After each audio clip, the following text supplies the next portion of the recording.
Welcome friends. दोस्तों, आज के वीडियो में डिस्कस करेंगे हम BA first year history subject के बारे में।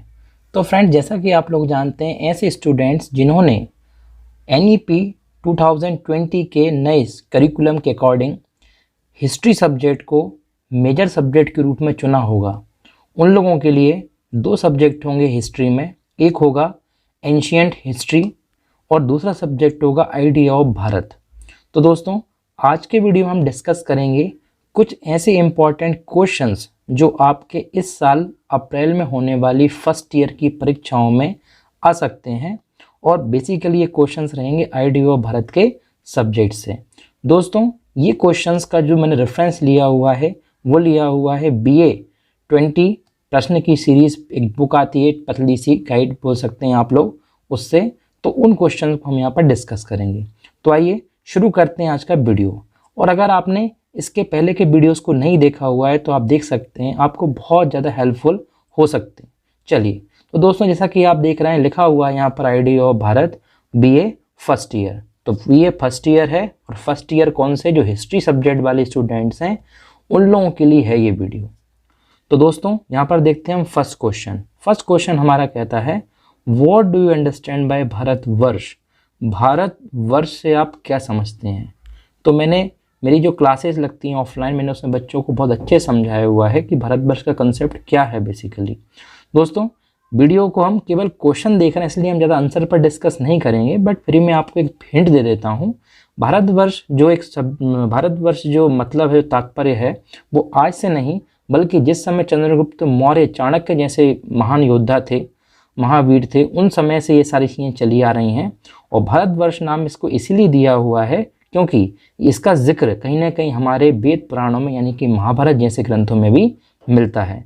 तो एक अपने आप में बहुत डिटेल्ड कंसेप्ट है। आप इसको गूगल कीजिएगा, आप चाहें तो बुक से ही पढ़ सकते हैं, और अगर आपके फिर भी कोई डाउट बने तो आप कमेंट कीजिएगा, हम उसको डिस्कस करेंगे।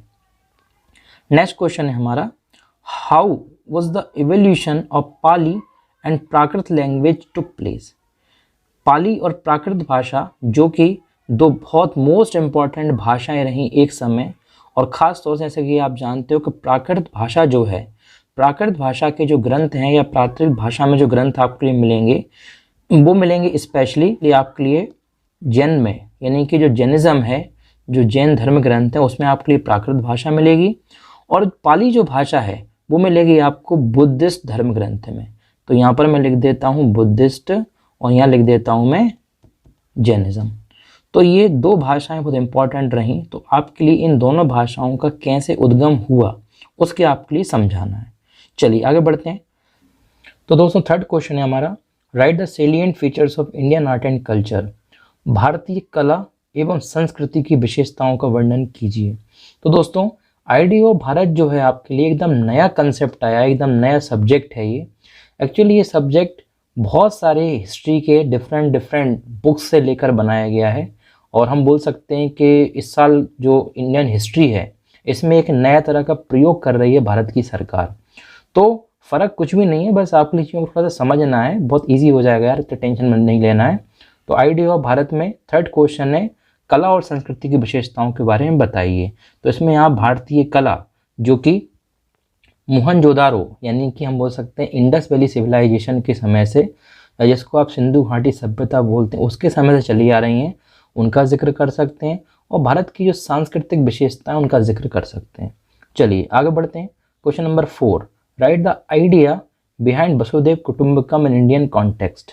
वसुधैव कुटुंबकम का विचार भारतीय संदर्भ में दीजिए। तो इसका मतलब दोस्तों ये बताया हुआ है कि वसुधैव कुटुंबकम का मीनिंग क्या होता है, पहले आप वो समझिए। देखिए, वसुधैव कुटुंबकम का मीनिंग अगर आपको नहीं पता तो मैं बता देता हूँ। इसका मतलब होता है कि वसुधैव का मतलब होता है वसुधा। क्या होता है? वसुधा। वसुधा अगर आपने थोड़ा सा आपको याद हो या थोड़ा बहुत आप रिलेट कर पा रहे हैं, तो वसुधा का मतलब होता है पृथ्वी। क्या होता है? पृथ्वी। और कुटुंबकम, कुटुंबकम में शब्द क्या आ रहा है? कुटुंब, यानी कि परिवार, हमारा एक बहुत बड़ा ग्रुप, एक लीनेज, एक बोल सकते हैं क्लान। तो वसुधैव कुटुंबकम यानी कि भारत जो है वो शुरू से ही इस वसुधा को, मतलब इस पृथ्वी को अपनी कुटुंब की तरह मानता है।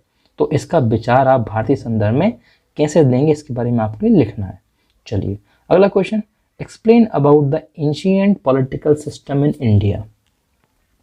भारतीय राजनीतिक व्यवस्था जो कि प्राचीन है उसके बारे में आपके लिए बताना है। तो दोस्तों, प्राचीन भारत राजनीतिक व्यवस्था जो है इसमें कई तरह के आप लेखकों की डिस्कशन कर सकते हैं। इसमें अगर मैं सबसे पहले आपके लिए थोड़ा सा हिंट दूं तो दोस्तों आप लिखिएगा कौटिल्य के बारे में। किस बारे में लिखेंगे आप? कौटिल्य के बारे में आप लिखेंगे, जिसको हम लोग चाणक्य भी बोलते हैं। चाणक्य तक्षशिला विश्वविद्यालय में राजनीति शास्त्र के, राजनीति विज्ञान बोल सकते हैं हम लोग, शास्त्री बोल सकते हैं, उसके प्राध्यापक थे। और इन्होंने एक बहुत फेमस किताब लिखी है दोस्तों, जिसका जिक्र आज तक होता है। और तो सोशल मीडिया पर भी इनके बहुत सारे कोट्स इस किताब के आप समझ रहे हैं वायरल होते रहते हैं। तो उस किताब का नाम क्या है? उस किताब का नाम जो है अर्थशास्त्र। क्या बोलते हैं उसको? अर्थशास्त्र बोलते हैं।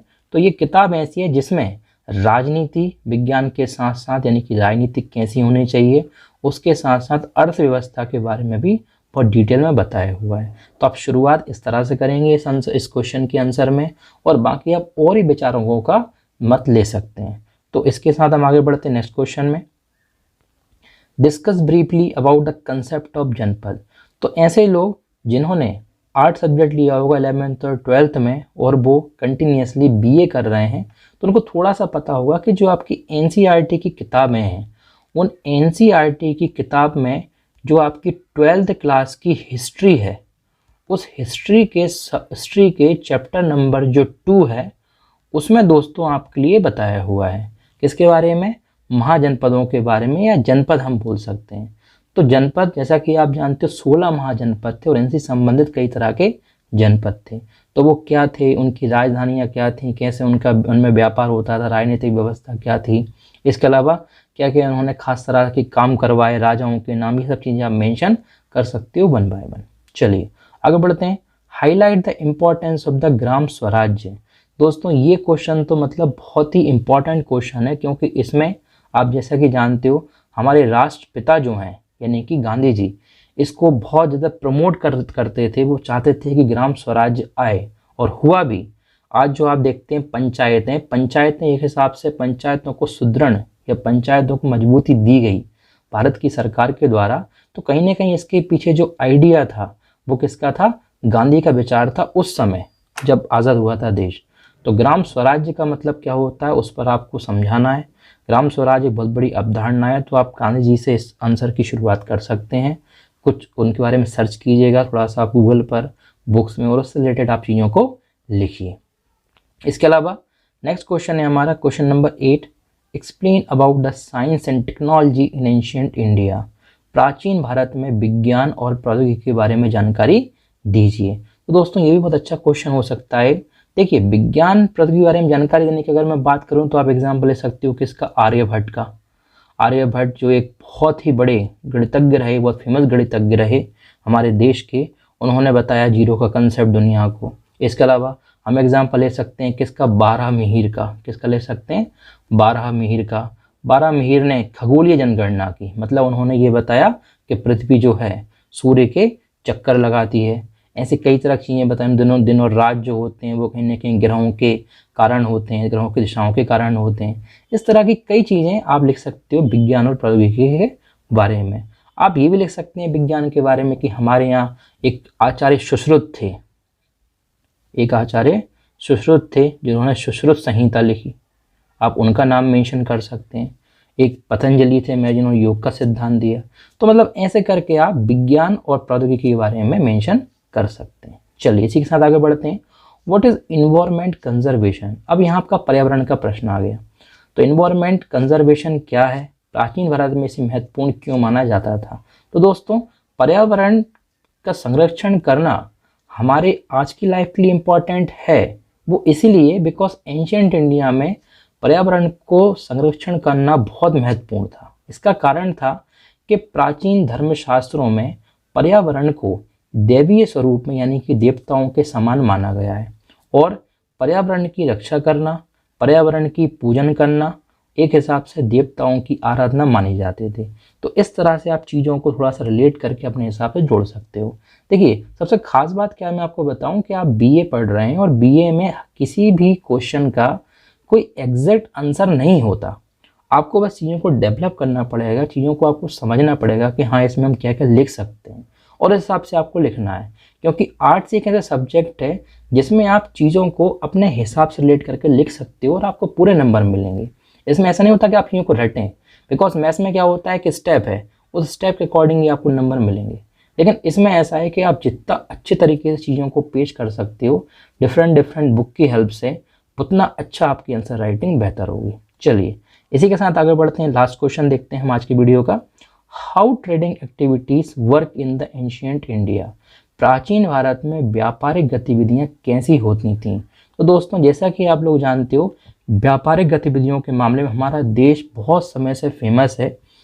अगर मैं बात करूं प्राचीन समय की, दोस्तों आप लोग जानते हो, फिर से मैं वही जिक्र करूंगा कि सिंधु घाटी सभ्यता के ही समय से ऐसी कई तरह की बेसिकली हमारे यहाँ ट्रेडिंग एक्टिविटीज़ होती थी जो बहुत ज़्यादा पॉपुलर थी, और इनफैक्ट आज भी सिंधु घाटी सभ्यता के कुछ स्थल फेमस हैं।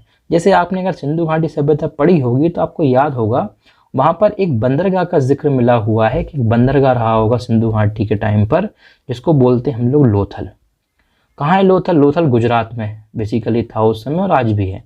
तो दोस्तों ये इस तरह के कुछ केंद्र हैं जहाँ पर व्यापारिक एक्टिविटीज़ होती थी, तो आप इससे रिलेटेड जोड़ सकते हो, ठीक है ना, कि लोथल में कहाँ से कहाँ व्यापार होता था। जैसे कि लोथल गुजरात में आता है, यानी कि पश्चिमी तट पर आता है भारत के, तो जो पूरा अरब है वहाँ हम व्यापार करते थे। इसके अलावा एक और एग्जांपल मैं आपके लिए दूं तो इसके गुजरात के लोथल के अलावा एक और केंद्र आप देख सकते हो, जैसे आपने सुना होगा सिल्क रूट के बारे में। सिल्क रूट, ये मैं इंग्लिश का हिंदी लिख रहा हूँ, लेकिन आप इसको और देखें तो अपन लोग क्या लिख सकते हैं, सिल्क रूट का होगा शायद रेशमी मार्ग, ऐसा कुछ होना चाहिए, आप थोड़ा सा देख लीजिएगा इसका हिंदी। तो सिल्क रूट जो है उस मार्ग को बनवाया गया था चाइना के राजाओं के द्वारा। तो उस पर बहुत झगड़े हुए, लेकिन सिल्क रूट के थ्रू बहुत सारा व्यापार भारत, चीन जैसे देशों से, तिब्बत आदि देशों से, और साथ में मतलब बोल सकते हैं आप लोग कि अरब तक हमारा व्यापार होता था। तो ये सबसे खास बात थी, तो ऐसी चीज़ें भी आप जोड़ सकते हैं। क्लियर? तो इसी के साथ दोस्तों मैं मिलता हूँ नेक्स्ट वीडियो में। तब तक के लिए आप इन क्वेश्चंस को अच्छे से तैयार कीजिए। अगर आपको लगता है कि कोई डाउट आपके लिए है इस वीडियो से रिलेटेड, तो आप हमें कमेंट बॉक्स में बताइए। हम कोशिश करेंगे आपके डाउट्स को सॉल्व करने का, और इसी तरह आप मेहनत करते रहिए, हमारे चैनल को देखते रहिए। मिलता हूँ नेक्स्ट वीडियो में, तब तक के लिए जय हिंद, जय भारत।